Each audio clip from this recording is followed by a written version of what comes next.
Seinakolmannelle Italopodcast. Tervetuloa kuuntelemaan Seinakolmannelle Italopodcastia. Minun nimeni on Kimmo Kantola ja mukanani tällä kertaa Mitri Pakkanen. Moi Kimmo ja kiitos taas kutsusta ja moi taas kaikille kuuntelijoille. Ja kuukauden erikoisvieraamme, Siena FC:n presidentti Jonas Bodin.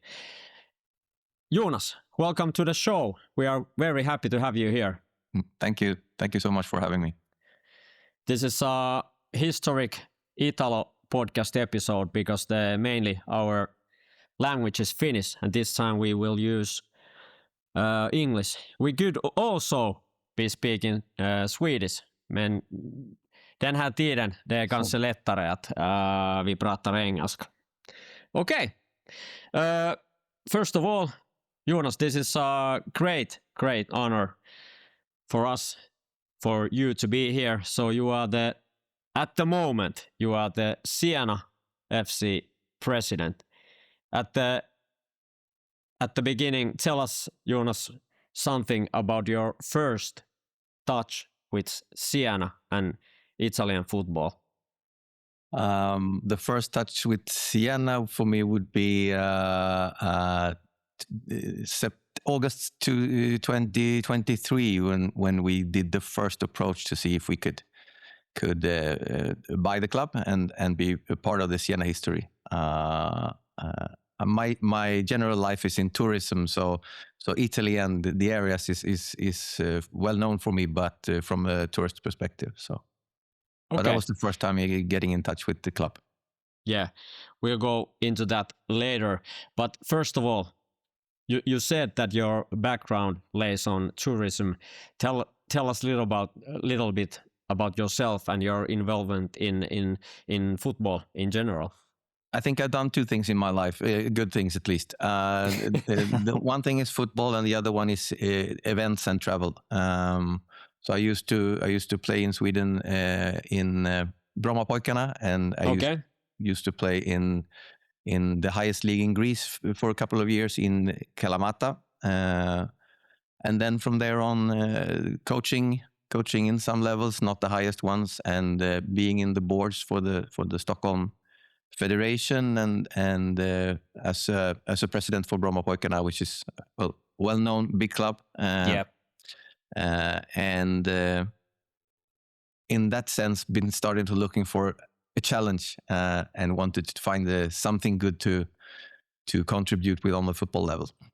Yeah, I checked some of your backgrounds and I noticed that you speak fluently many languages. For example, Greece and Spanish. Could you say that you are a journeyman? I'd say I'm a tourist, and I don't know, maybe it's a Swedish way, but most people, when they ask you what languages do you speak, you expect to prove that you can do it. For me, I try a little Greek, I try a little Spanish, I try a little Turkish, I try a little Italian, whatever it needed. But I'm fluent, I wouldn't say that much, but I'll give it a try. Okay. A little bit Finnish, you know. Yeah. As you said, you've been a professional player yourself. You've been involved with Pojkarna, which is, like you said, it's a big club in Sweden. But of course, it's mainly known for the good job that they do at the youth level. A lot of elite players have derived from the club. Now we are at Siena. How did you get involved with Italian football, and why did you wanted to use your know-how to promote football in Italy? Well, it came from an idea of looking at the Swedish football clubs, where we have the 51% rule, which makes the members the owners of the club, which has a lot of benefits, but also some not so good sides, because you are not able to drive your idea all the way through, because you decide for something else suddenly and you move to another direction. So based on wanting to try to build a club where we have control of all the levels from ownership down to what's happening on the fields, me and my colleague Fredrik Dahlin we used to play against each other when we were small, then together when we were bigger, and then in the boards together. So a long history. We started to look for a club in a country where football is very much passion, and where we could have control of the things, and where we thought that our wives would like to hang with us quite a lot. That's the reasons. That's where we started.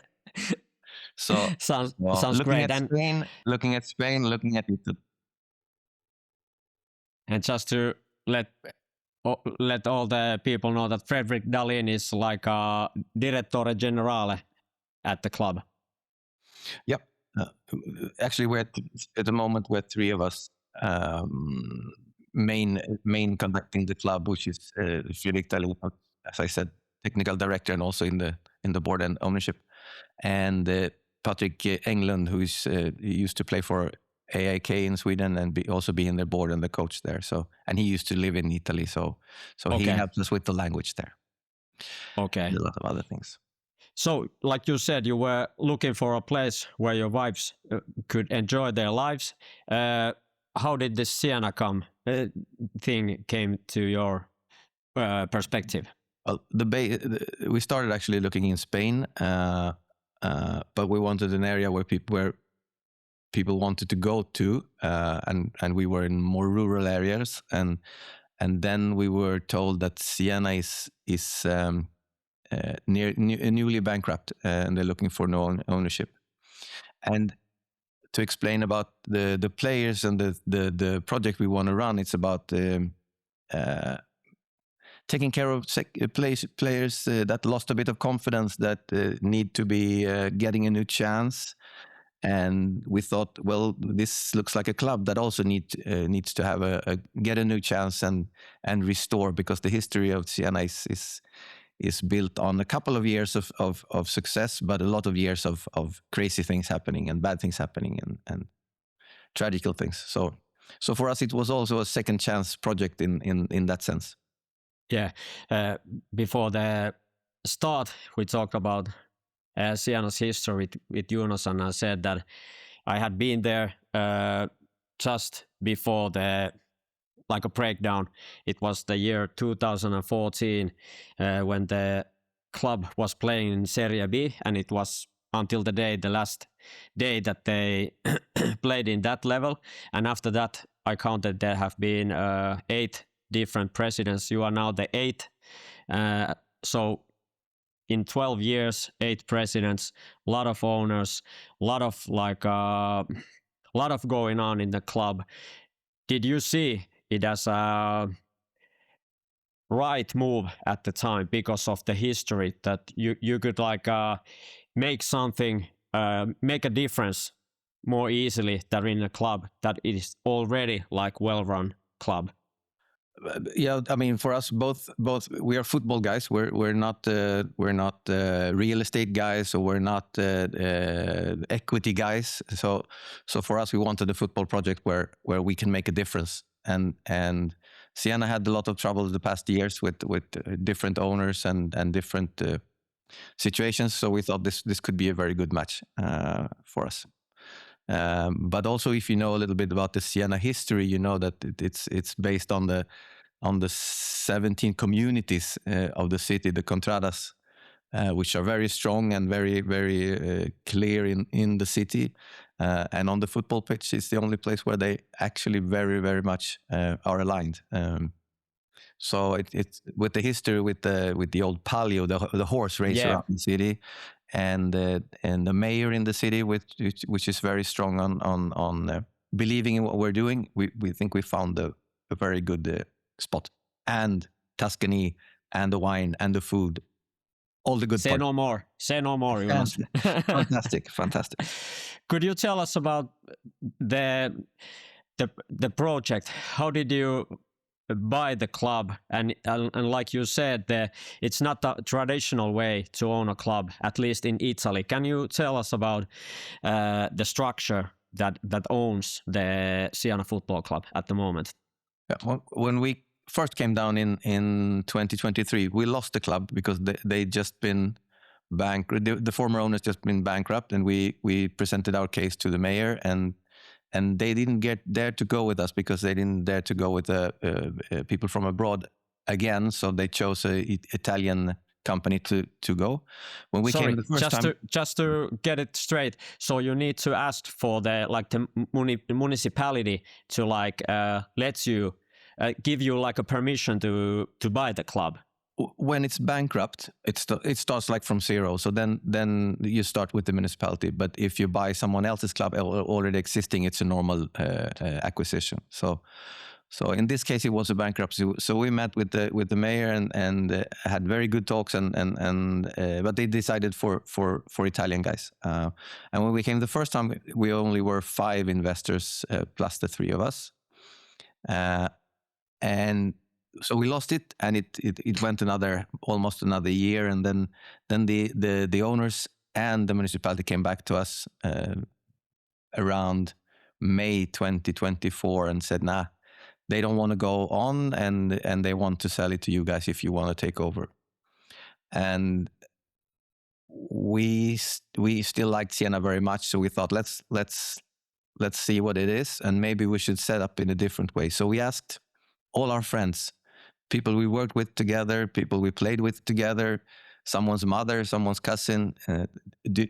We don't want 1 or 2 or 3 owners who give up after 1 year or 2 years. So if we're a broader bunch of people and you can cheer us on if you want, you can go down and visit the team if you want, you can do nothing, and you don't have to spend money you can't afford to lose.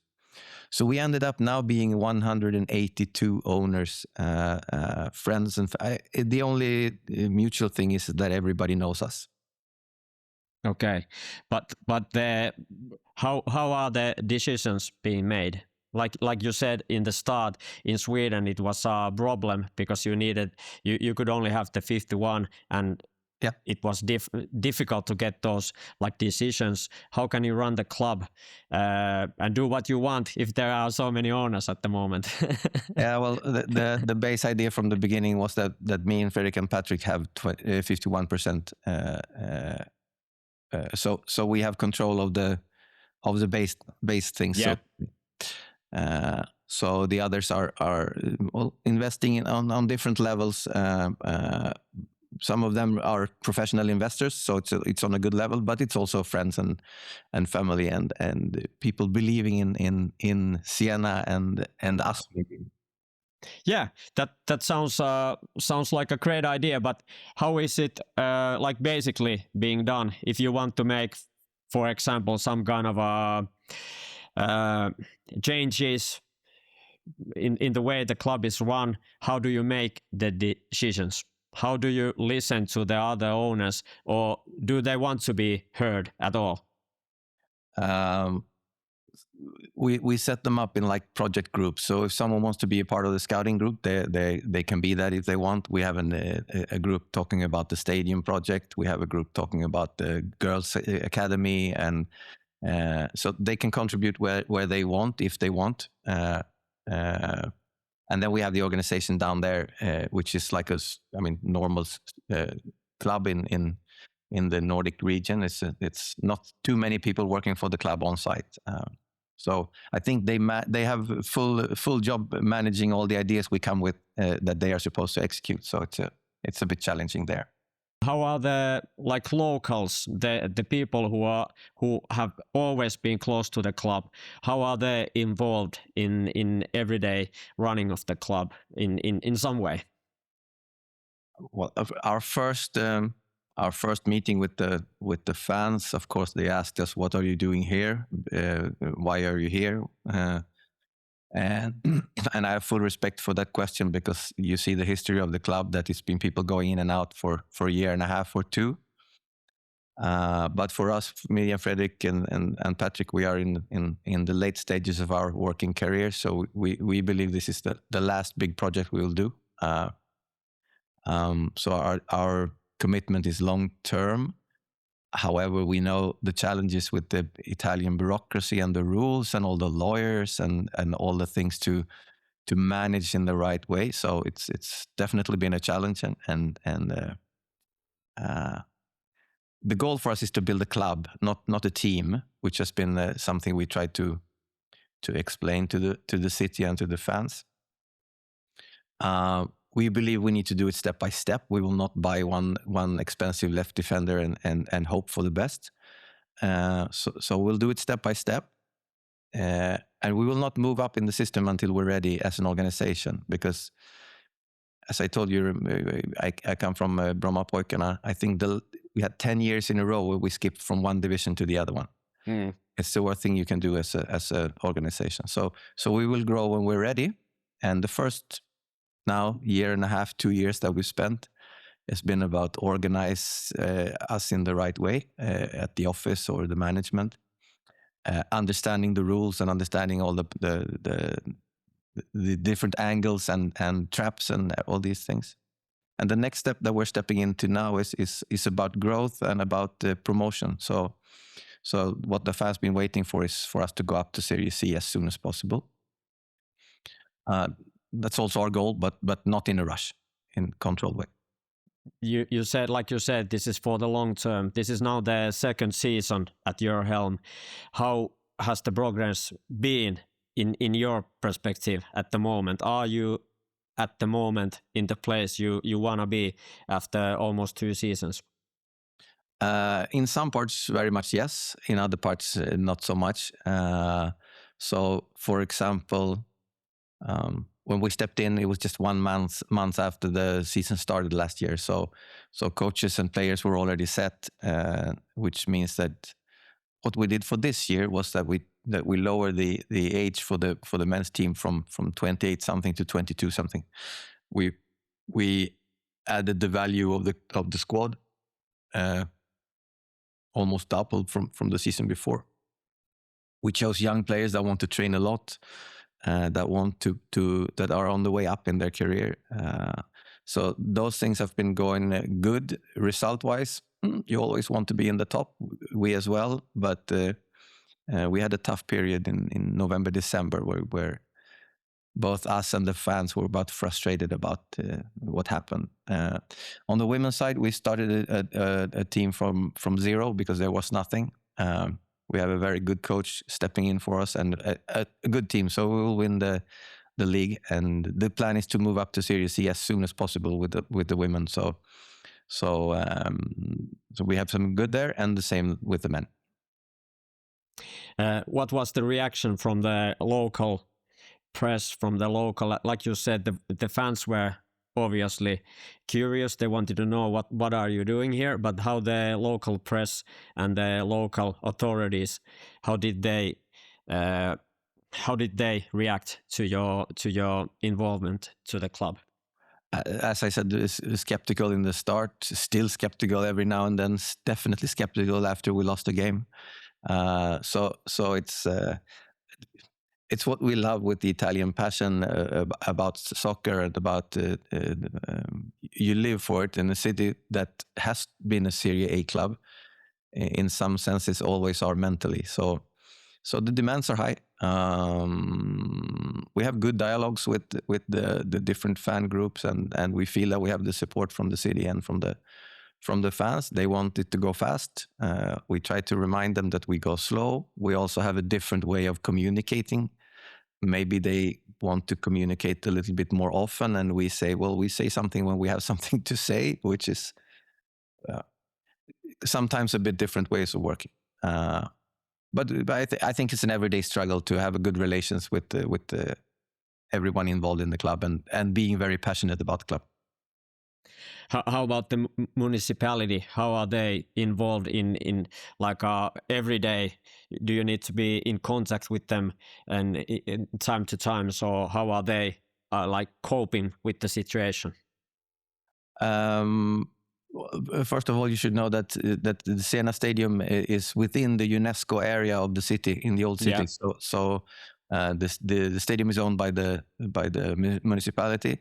Also, in my opinion, I think that if the football team goes well, the chances for the politicians to be elected again is higher. So the city is more happy. So we have a day-to-day dialogue and try to build a club together with them. And it's a very, very nice and a beautiful stadium called Artemio Franchi. It's the same name as the stadium in Florence, as we know, and it's one of those stadiums that is like directly in the center of the city. So that must be like a great thing for you guys as well to attract people to come and visit the stadium. It's a good and a bad thing. We'd never want to change it to a new big one out of the city because it's, as you said, inside the UNESCO. I think there are 8 stadiums in the world within UNESCO areas. But it's also challenging because it costs us a lot of money to protect the people around when we play the game. So it's a lot of police. It's a lot about the infrastructure. But you walk from the main square 10 minutes and you're in the stadium. Exactly. So it couldn't be better in that sense. But no one done too much maintenance on it since they were in Serie A back in 2014. So I would say it's a bit like the club in general. We need to push it up the right direction. Seinakolmannelle, Italopodcast. Like you said, the history is always involved in Siena, no matter if it's about sports or the society or the city. The club is based, I think was 1904. Yep. Yeah, so it's over 100 years old. How do you maintain the history and take the good parts out of it? Like you said, the last 10 years have been a downfall since you came, but before that, how do you nourish the history and like I saw that, for example, you have now got back to the old logo that was like almost 10 years ago. Before that, they had almost different crest every year, and now you have almost brought back the same logo that was before the big downfall over 10 years ago. How do you nourish the history in your program? First of all, I think I need to say that the corporate part of the club is owned by us, but the history of the club is not owned by us, and I think also not the logo. So we have been having talks, not ready with it, but we talked to the city since we are renting the stadium from them. We should also rent the brand. We should also rent the logo. As long as we are there, we have the logo, but it's not ours to bring to another city. So for me, it's a bit sad that they changed logo several times, and in that sense. So we try to make it as close as possible to the original one, and we will not fight about having the rights for the logo in the future. It belongs to the city. And this could be a curious thing for people who are not so involved in Italian football, for example, that why do teams change logos after ownerships and stuff like that, because they could be like things that you need to buy. For example, Fiorentina, when they went down to Serie G like 20 years ago, they were playing under name Florentia Viola, and they needed to use a different logo. So those things might seem as a complicated things, but those are reality in Italian football. Yeah. And for us, we also, about giving credit to the history, the fans are very, very proud of the club, and they love to remind us that they call the club Robur, which means oak. So it's built on strength. So the history is very much there, and we are trying to learn as much as possible of it as we can. And I can tell you, we bought the club in September 2024. In November, we celebrated 120 years. So we had the club for 45 days. And we had an opening party or a celebration party for the club of celebrating the 120 years. Being a startup, we had the club for 45 days. How are we supposed to say something clever in that sense?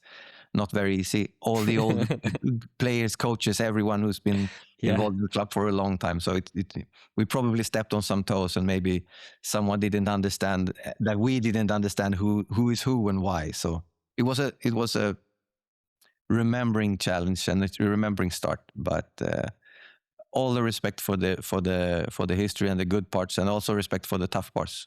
So There's a fantastic website about the Museo Robert, which I recommend you to look at, because there you have the full story. Okay. All So the Jonas, pictures. yeah, sounds great. How are you running the day-to-day job at Siena?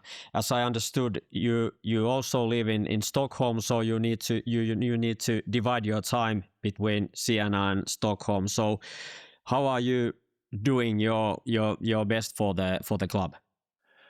Of course, the plan from the beginning is to have a strong organization on site that can do the day-to-day job for us. Yeah.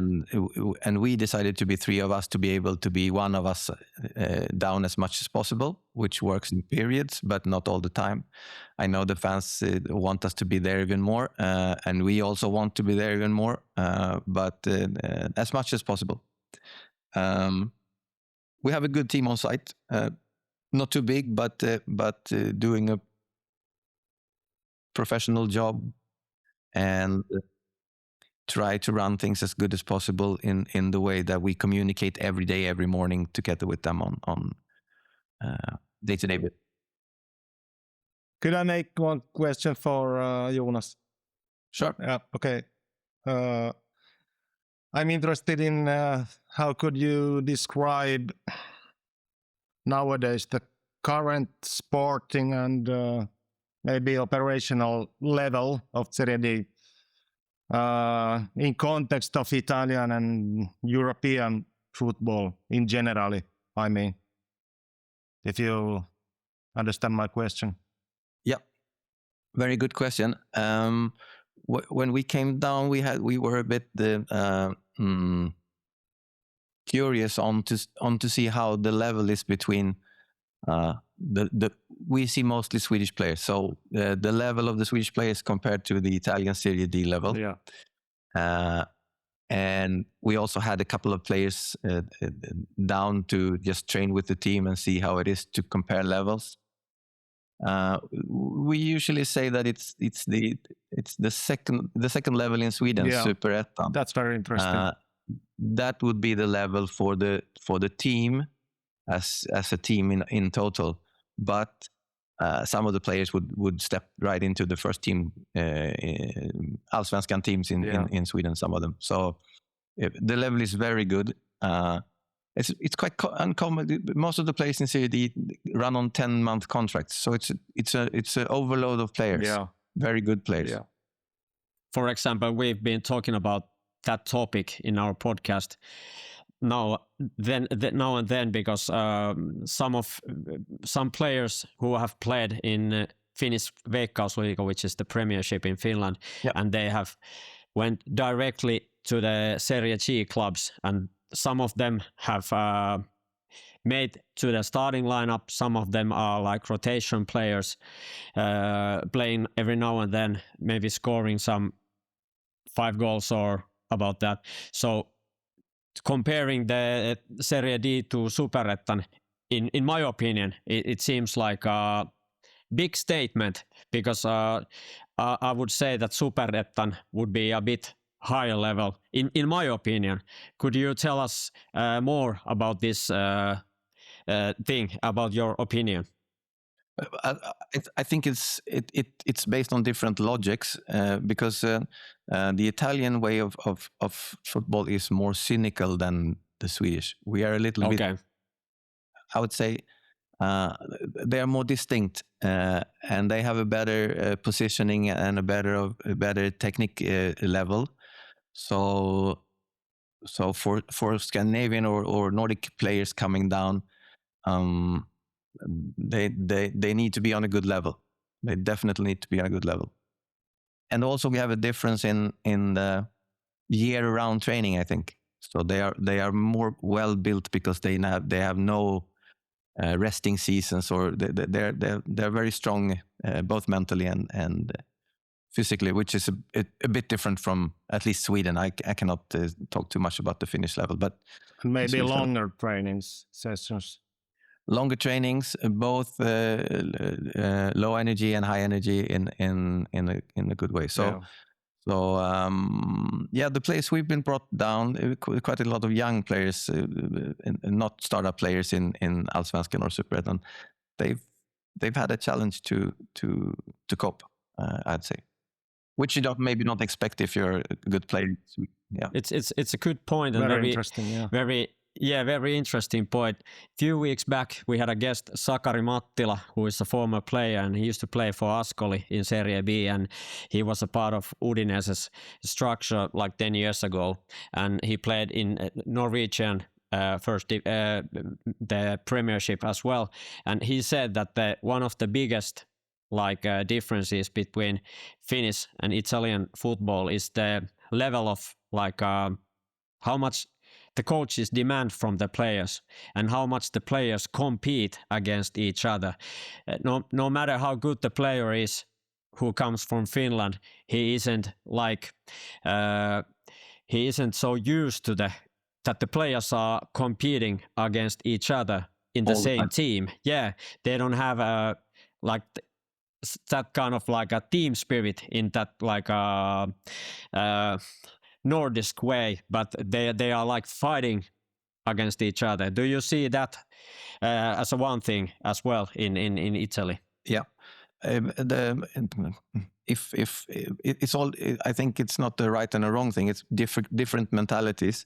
So maybe if the Nordics have a more even mentality, the Italians, when they are confident, they are super confident and can do magical things, and when they're not confident, they do not so good things. So they go more up and down than the Scandinavian players or the Nordic players, on good and bad.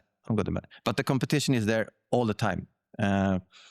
So we try to talk about, because we didn't talk about the academy, but we have a number of academy teams as well in the club, and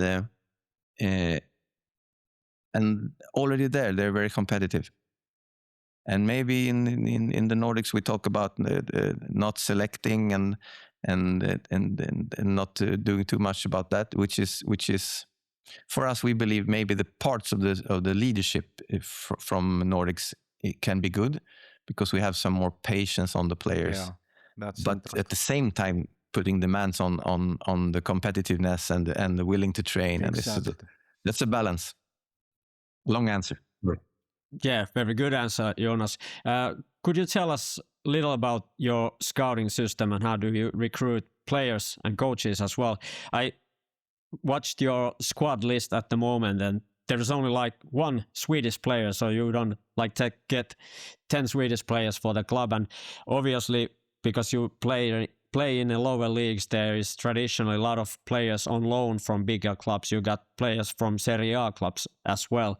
So, and the squad is pretty young as well. The middle age isn't so high for this level. So could you tell us about your logic behind, how do you create your team? I think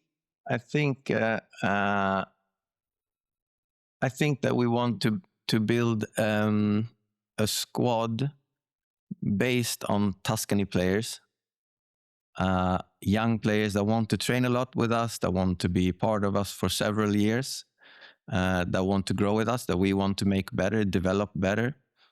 And in Italy, there's often the mister, and focused on the mister. In some ways that is good. In some ways it doesn't focus on development. So if you take the training week, how many days of the week do you spend developing, and when do you start focus on the game? So if you start focus on the game on Tuesday, then a lot of the players don't develop anything. They're just cones in the system. So we try to talk about how long in the week do we dare to stay in the development part before we go to game. And to do that, we need to have intelligent players. We need to have young players that want to listen to the coaches and to the system. And we try to build a squad with players that are with the Siena character, competitive and proud.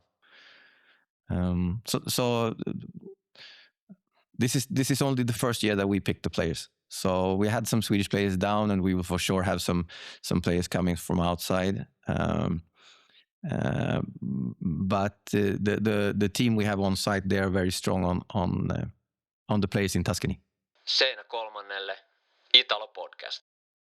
What kind of memories do you have of the former great players in Siena's club, like Siena's history, such as Simone Vergassola, Rodrigo Taddei, Stefano, one of my favorite players ever. Stefano Argilli, Massimo Maccarone, Emanuele Calajò, Daniele Portanova, great players. But what kind of memories do you have? Very good players, very good, and I think we have a lot of them. But I would like to name our present coach Gil Voria, who is a fantastic person and a character for the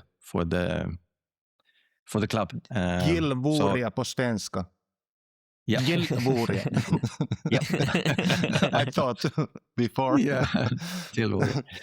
So no, I mean the club has a history of fantastic players. So yeah.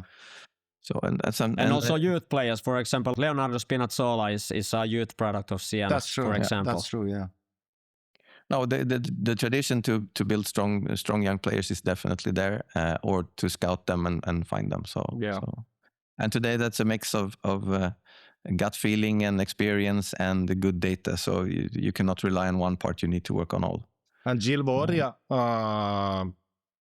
already he has, if I remember right, 10 years of experience in Siena coaching. Different teams, different roles. Yeah. And back in the days, also, he has spent 6 years there as a player, if I remember right. Correct, and I think he scored one of the most important goals in the history of the club. So he's a strong name for the club. Yeah, definitely. And he's been running the academy for us, and now stepped in to be head coach for the men's team from January. Yeah. So it's a good guy, very good guy, heart at the right place. Yeah, so like you said, you want local players who are from the Tuscany region. So you also make some kind of or do you make a cooperation with bigger Tuscan clubs like Empoli, Fiorentina? Obviously, Grosseto is playing at the same group as you guys at the moment. But do you have some kind of a cooperation with bigger Tuscan clubs? No, I wouldn't say that we have that. We have dialogues with all the bigger clubs, both some of our juniors that are on their way up in the system, or players that we can lend, as you said. But we try to sign them. We try to sign them on longer contracts and try to not lend too many, because if we're going to have our role in the ecosystem, we need to have the players on our side. So we're only in the 12 months into that. So we're still a startup in building the squad.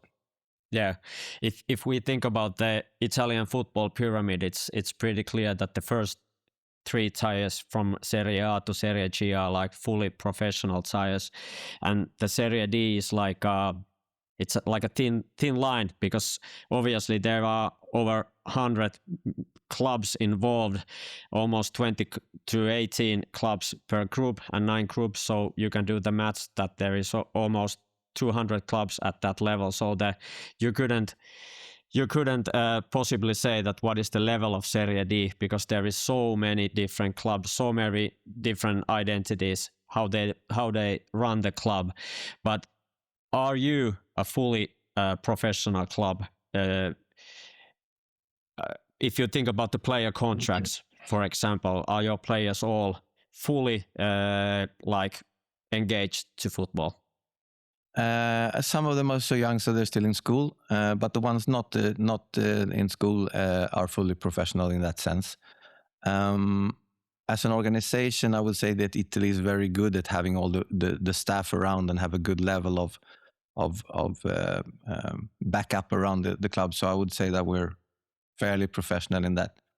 On the organization side and the management side, we are getting there. We're getting there. So now I think we are getting stronger. We will present 2 new colleagues shortly on making us even stronger. And for example, the partner or the sponsorship parts has been challenging for us.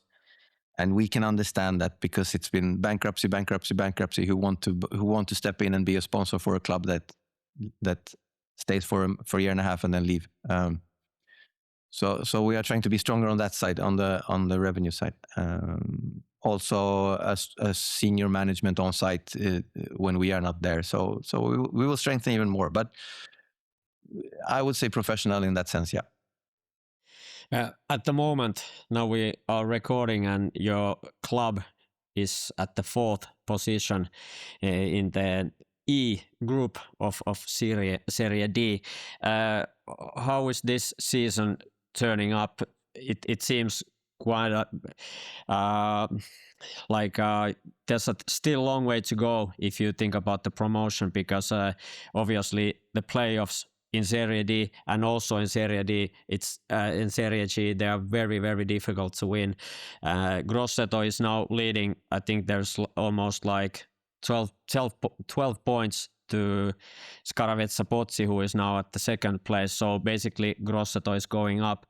What is the main thing for the rest of the season? I counted there is like 7 games to go. So what would be the perfect ending to this season? Well, when we talk about it with the players and the coach, the goal for us is to take the 2nd spot and to do the qualification and to practice for the year to come, where we will be the one. Like we've been 2 years. The first year, Livorno told everybody from the beginning, we will put double the money everybody else does, and we will go up, and they went up. Yeah. This year, Grosseto did the same. So maybe we will see if it's our turn to do it next year. But for sure, we will challenge them, but not by contracting old players.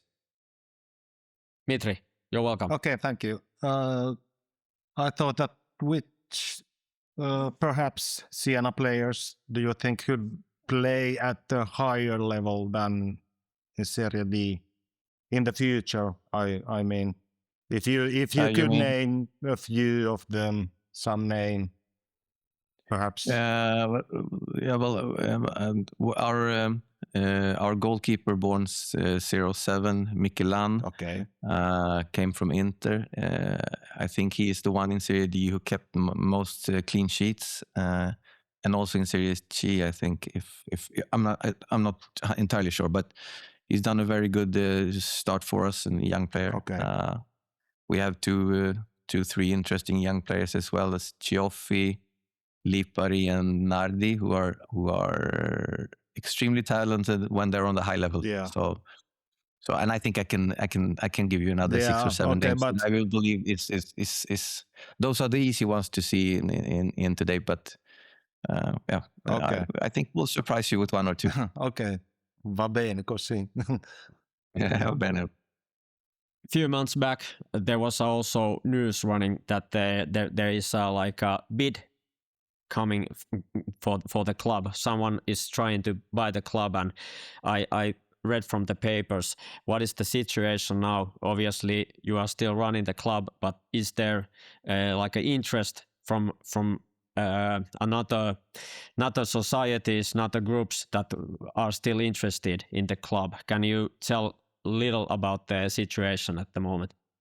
Yeah, well, I think it took 4 or 5 weeks after we bought the club until we got the first offer from someone. So since then we've there's been people contacting us and about we said this from the beginning. We believe that we can run the club to Serie C level, something like this. But then we need a partner that want to come in and be partner with us, not to sell the club, but a good, strong partner. Yeah. And that's been the idea from the beginning. So the people coming in and telling us that they want to buy the entire club, it's not yet. We haven't even started yet. so it's a way to go. So we're looking for the right partner. We have some good dialogues. So we see when we're ready for that. Okay, but it's concerning this season. It's not a big disappointment if you still play in Serie D, and you will do the Grosseto and Livorno way next season if you are still playing in Serie D. Like we said, the first year will be organize and understand, and that's the end of this year. So if we've been a bit lucky, we had a bad period in November, December where we didn't take too many points. So there we lost the chance, I think, against Grosseto, but we're not far from them. And we draw them in the first game, and I think we will beat them when we meet them in 3 weeks. So we're not far from them, but for sure, if we don't manage to do some miracle things this season, for sure for next season the goal is to take the step. Pidätkö kuulemastasi? Onko jalkapallo lähellä sydäntäsi? Seuraa Seinakolmannelle tiliä Instagramin puolella. Like you said, you would say that the Serie D level, at least in this Group E that you've been involved with, is close to the Superettan level in Sweden. In general, what are your what have been the biggest clubs in this group, and have been like some kind of a surprise packages for you, because some of the names we can read are not so big clubs, but they still have a good establishment, good youth system. So have there been like some kind of a surprise teams for you in this season's Serie D? Well, for me, I don't think I have the experience to take very, very big words in that sense. But for me, Okay. I think Prato, for example, are based on a good fan base, and they try to build on a good idea. Seravezza for the second year in a row with maybe not that much muscles are still doing good. This year I think Terranova also surprised some of us, while Foligno while Follonica Gavrano may be expected to be a bit higher from what I understand from the beginning. Also, I don't know. I think half of the teams have changed coaches already, so it's and some even changed twice. So, And for example, Prato is very big city. It's one of the biggest cities in Tuscany, and if I remember right, it's the third or second most biggest city in Italy that hasn't had a team in the highest level. So Prato for sure is one of those big boys in that group as well. Yeah. No, that's true. But as I said, we had Livorno last year and we had Grosseto this year, and there will always be good. And from last year we had Ostia Mare from Rome in our group. And now by Daniele De Rossi. Yeah. So now, lucky for us, he was in the other group this year, and they're running a clean sheet, I think. So it's you need to be lucky as well and have the right teams in the group. But we will definitely go for it. When is the next time you're gonna be in Tuscany, Jonas? 10:00 tomorrow. Okay. And the flight is early. Okay. So what are the things you will be doing when you go there tomorrow? I'm bringing 23 coaches from a Swedish second division club on a site inspection. They wanna see what we're doing and wanna see how we're working, and so I will join them during the weekend to see that they enjoy and see the city as good as it is, and talk a lot of football. 23 coaches. Did you say? 23 people. Yeah. Okay. Yeah. So it's and we do this every now and then, and then the coming weekends we go down with the owners as well. So it's 50 people coming the next weekend and 60 the next, enjoying the football and the food and the wine and the weather. seinakolmannelle, Italopodcast. Okay, Jonas, this is like I said, this is the second season for you. Which things have been the biggest learning points for you to this day? If you could say like 2 to 3 things that have been the biggest things for you so far, what could they be? Things take longer time than you expect them to do, which is good in one way and bad in one way. Because if you knew it would take that long, maybe you'd never start. So yeah. The bureaucracy system is challenging in the way that we need to spend a lot of time on things that don't give so much back. The Italian passion for football is even further than we expected, and we expected a lot.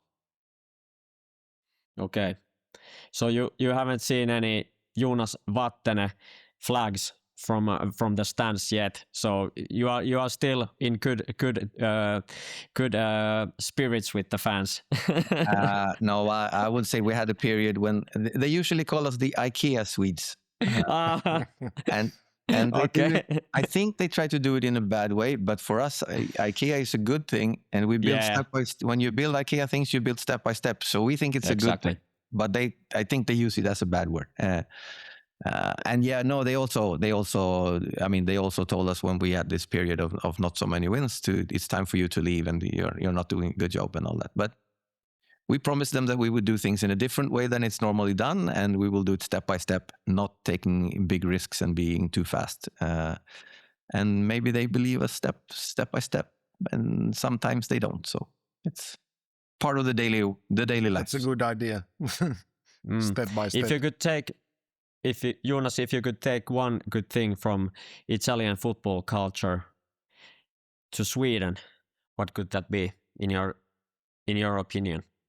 No, I think that what we were into before, the winning mentality is something that we should try to make a little bit more part of the Swedish way. Okay. And now we are closely going to the ending part of the show, and as you may well know, the ending part is called Fritto Misto, and with Mitri we usually talk about random topics about Italian football, and if we have a guest, it's our honor to have the guest do the talking in that sense. Jonas, what could be your Fritto Misto theme for this part? Well, if I understood that part correctly, you did. Supposed to be.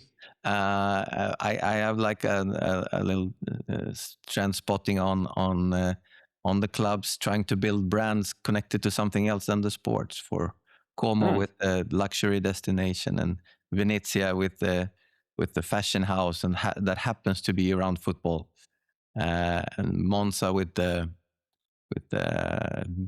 sports business model of trying to do something, but also a lot of teams coming down lower in the system that try to connect with something else than the football. I think it's a trend in Italy stronger than other countries, and I think it's very exciting ways of thinking. So it's and for example, in Serie A, Genoa has been like doing a lot of things in social media. They have been launching some cooperation with TV and stuff that haven't been so normal in Italian football. So I could also say that Genoa is doing some different things in that area as well. Yeah, and Fiorentina has like a hipster idea, and Palermo has the reborn with a good purpose. So a lot of the clubs are really trying to go a different way than the traditional. And Palermo in Sicily. Palermo as well, for sure. So So it's an exciting way of thinking, I think, and shows that Italy is ready for the next step. Also, maybe because a lot of the Americans are coming in the clubs, so it's in a good level for me. So Jonas, what is the Siena's thing? What are they doing differently to gain to become a bigger club than they are at the moment? on this aspect for us, I would say that if I take the best 11 players I have at the moment in the team, and I compare them with the best 11 wine houses within 5 miles from Siena, I think the wine houses win. But only for a year or two. But then we will beat them. The food and the wine in the area is a killer for sure. So. But is Jonas tourism and traveling somehow connected to the club and its not maybe its identity, but to its future in some way? Like you said, your own background besides sports lies in tourism and traveling. Are they some way like keeping hands together with Siena Football Club in the future? I mean, we're a city of 50,000 people with 5 million tourists walking past our stadium every year. Yeah. With the history of the food and the wine, yes, for sure, we are very much connected and very much aligned. So when you come, I will show you. Okay. Sounds like an invitation. We will take it. Mitri, we will go there. See you there. Yeah. Very much welcome. Jonas, it's been a great privilege to have you here on our show. Like I said, you are the first club president to join our show, so it's a great honor. And first of all, we need to thank also Teemu Sorsa, who made the first contact with us. He's a faithful listener of our podcast from many years back, and Teemu Sorsa sent us message, and then there was your friend Mattias Andersson, who was the link between Teemu and us. So thanks Teemu, thanks Mattias for letting this happen. It was a great honor, and hopefully, Jonas, we can have you here another time. For example, when you are in Serie G, so we can get you back here and see how it's going on with Siena Football Club. Let's do an episode together down in Siena. Hey, we'll do that. And we get good sponsors, because at the moment we don't have any money, so we are running on low budget. So maybe you can help us with the sponsoring. We will try to do our best. Super. Yeah. Very nice talking to you, and good luck with the pod. Thank you so much, and have a great season. Thank you so much. Tack så mycket. Ci vediamo. Tack så mycket, Jonas. Ci vediamo. Tack så mycket. Hei, tässä kohtaa ruvetaan päättelemään tämänkertaista Italo-podcastia. Oikein paljon kiitoksia vielä, Mitri, sinullekin mukana olosta ja hyvistä kysymyksistä. Ja iso kiitos totta kai kaikille meidän kuuntelijoillemme. Oikein mukavaa viikonjatkoa kaikille. Moi moi! Kiitos Kimmo, ja kiitos taas kaikille kuuntelijoille. Moi moi!